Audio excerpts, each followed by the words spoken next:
नमस्कार दोस्तों, आपका हमारे चैनल में स्वागत है। यम का नक्षत्र होने से इस दिन किए गए पिंडदान और तर्पण से पितरों को मिलता है तीर्थ श्राद्ध का फल।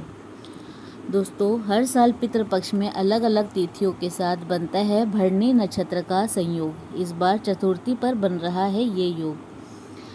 इन दिनों पितृपक्ष चल रहे हैं और इनमें आने वाला महाभरणी श्राद्ध चतुर्थी तिथि को इस बार किया जाएगा। पितृपक्ष के दौरान भरणी नक्षत्र में श्राद्ध होने से इसे महाभरणी श्राद्ध कहा जाता है। ग्रंथों में कहा गया है कि भरणी श्राद्ध का फल गया तीर्थ में किए गए श्राद्ध के समान ही है, इसीलिए इस शुभ संयोग पर जरूर श्राद्ध करना चाहिए। इसके अलावा माना जाता है कि भरणी नक्षत्र के संयोग से चतुर्थी या फिर पंचमी तिथि को पैतृक संस्कार यानी कि श्राद्ध करना बहुत ही खास होता है। इसे महाभरणी श्राद्ध कहा जाता है। भरणी नक्षत्र के स्वामी है यम। पितरों के पर्व में भरणी श्राद्ध को बहुत खास माना गया है। अग्नि और गरुड़ पुराण के अनुसार इस दिन पितरों के लिए श्राद्ध करने से तीर्थ श्राद्ध का फल और सद्गति मिलती है। भरणी नक्षत्र में किए गए श्राद्ध से यम प्रसन्न होते हैं, इससे पितरों पर यम की कृपा रहती है। कई लोग अपने जीवन में कोई भी तीर्थ यात्रा नहीं कर पाते हैं। ऐसे लोगों की मृत्यु होने पर उन्हें मातृगया, पितृगया, पुष्कर तीर्थ और बद्री केदार आदि तीर्थों पर किए गए श्राद्ध का फल मिले, इसके लिए भरणी श्राद्ध किया जाता है। पितृपक्ष में चतुर्थी, पंचमी और कभी कभी तृतीया तिथि के साथ भरणी नक्षत्र का संयोग बनता है। इस संयोग से पितरों का श्राद्ध कर्म और तर्पण करने से उन्हें सद्गति की प्राप्ति होती है। भरणी श्राद्ध का समय: जिस तरह कोई भी श्राद्ध कुतुब बेला या रोहिणी बेला और अपराह्न काल में किया जाता है, वैसे ही भरणी श्राद्ध भी इन्हीं मुहूर्त में करना चाहिए। ये शुभ समय दिन का 8वां मुहूर्त होता है, जो कि 48 मिनट का होता है। ये समय तकरीबन आता है 11:26 से 12:34 तक कुतुब बेला रहता है।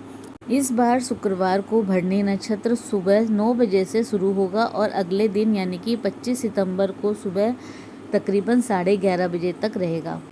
ऐसी मान्यता है कि महाभरणी श्राद्ध में श्राद्ध कहीं भी किया जाए, उसका फल सदैव गया में किए गए श्राद्ध के बराबर मिलता है। मान्यता है कि कोई व्यक्ति जीवन में एक बार भी यदि तीर्थ यात्रा नहीं कर सका हो तो मृत्यु के पश्चात उसे तभी मोक्ष मिलता है जब उसके सगे संबंधी पितृपक्ष में भरणी श्राद्ध करते हैं। तिथि को किसका करे श्राद्ध? ऐसी मान्यता है कि परिवार के विभिन्न सदस्यों का श्राद्ध अलग अलग दिन किया जाता है।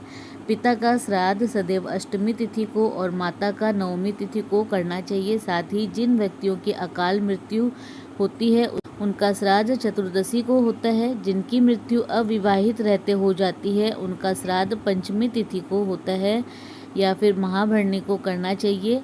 यही नहीं, अगर किसी की मृत्यु की तिथि ज्ञात न हो तो उनका श्राद्ध अमावस्या के दिन करना चाहिए। इसके अलावा साधु सन्यासियों का श्राद्ध द्वादशी के दिन होना चाहिए। सौभाग्यवती स्त्रियों का श्राद्ध नवमी तिथि को करना चाहिए। महाभरणी श्राद्ध का महत्व: ऐसी मान्यता है कि लोकांतर के जन्म मरण चक्र में मृत्यु और पुनः जन्म उत्पत्ति का कारतत्व भरणी नक्षत्र के पास होता है।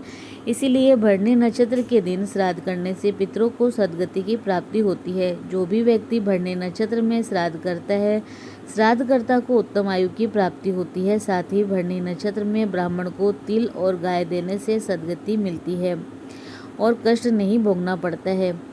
दोस्तों, इसी प्रकार और भी रोचक जानकारी के लिए आप हमारे चैनल को लाइक, शेयर व सब्सक्राइब करें। हमारे चैनल में विजिट करने के लिए धन्यवाद।